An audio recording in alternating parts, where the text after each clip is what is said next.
Hi guys, my name's Cameron Bowen. I'm from Legal Binary Robots, and as requested, today we're going to have a look at candlestick formations. So I've got a little slideshow here, and we'll work our way through it, and hopefully you guys will learn something.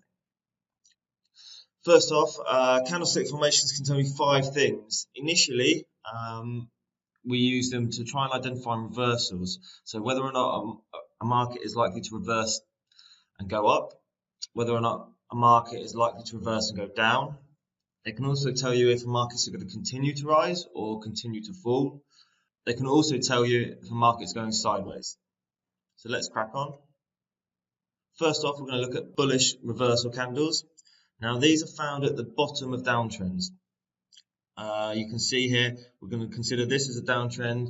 This is where we should start to see some bullish reversal candles and then see an uptrend continue. So this is a hammer. A hammer, as I said, is found at the bottom of a downtrend, and normally you'll then, the confirmation that this is a hammer will then be a break of this high here. So once that is broken by the next candle, that's when you would look to trade it. Here we have an inverted hammer. It's not as strong sign as a hammer, but once the high gets taken out, then that is a significant reversal pattern as well.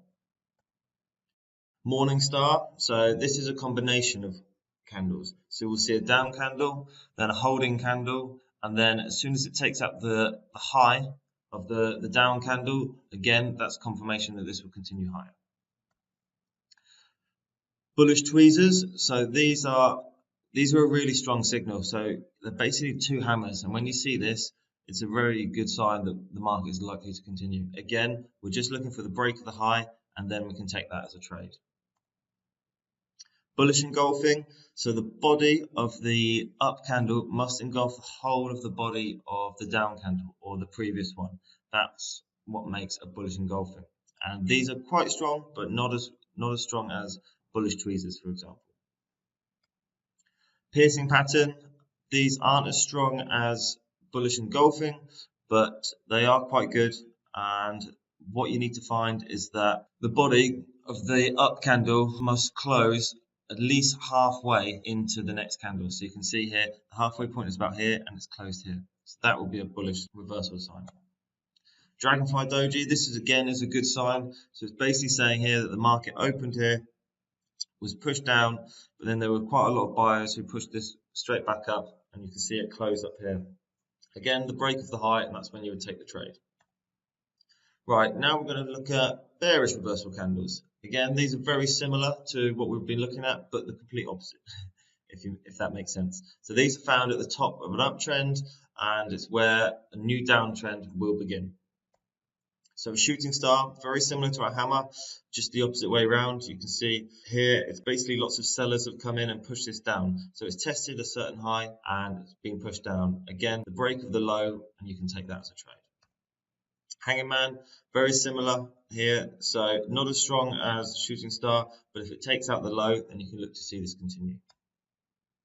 Bearish tweezers, again, very similar to the bullish tweezers, but found at the top of an uptrend. Again, once these lows get broken, you can take that as a trade. Bearish engulfing, again, similar to bullish engulfing, but found at the top. And again, it needs to engulf the whole candle before this continues down.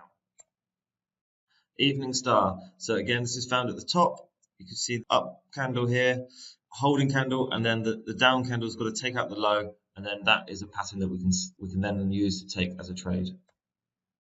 Dark cloud cover, very similar again. So it's got to close over 50% of the previous candle. So you can see here, this is the middle, 50%. It's closed below that, and therefore will show us that the sellers have taken control.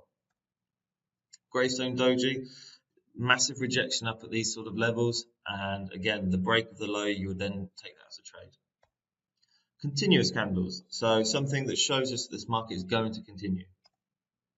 Bullish Marubozu, so you can see there's no wicks at the top or the bottom. That shows that there is a lot of momentum and that this market is moving quickly in that direction, and you would expect continuation.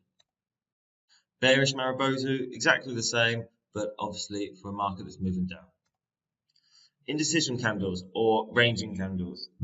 Common trait in these are large wicks, and ideally they're the similar length. So normally you can see here this is a range that's basically struggling to move up higher or lower. So this is a doji candle, so you can see it's moved higher, it's moved lower. In the end, had to finish in the middle because there is no decisive move in this market. Likewise with the spinning top, you can see wicks at the bottom and the top showing indecision. Right guys, that's all of the candlestick formations.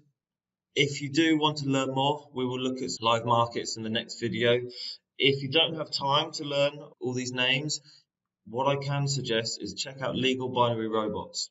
There's a link below, and you're more than welcome to press subscribe to see more videos. But on that website, it will show you some more automated robots, which will give you more time doing whatever else you appear to do, which will give you more time doing other things that you want to do and not concentrating on trading. But for the moment, we'll call that day. Thank you very much.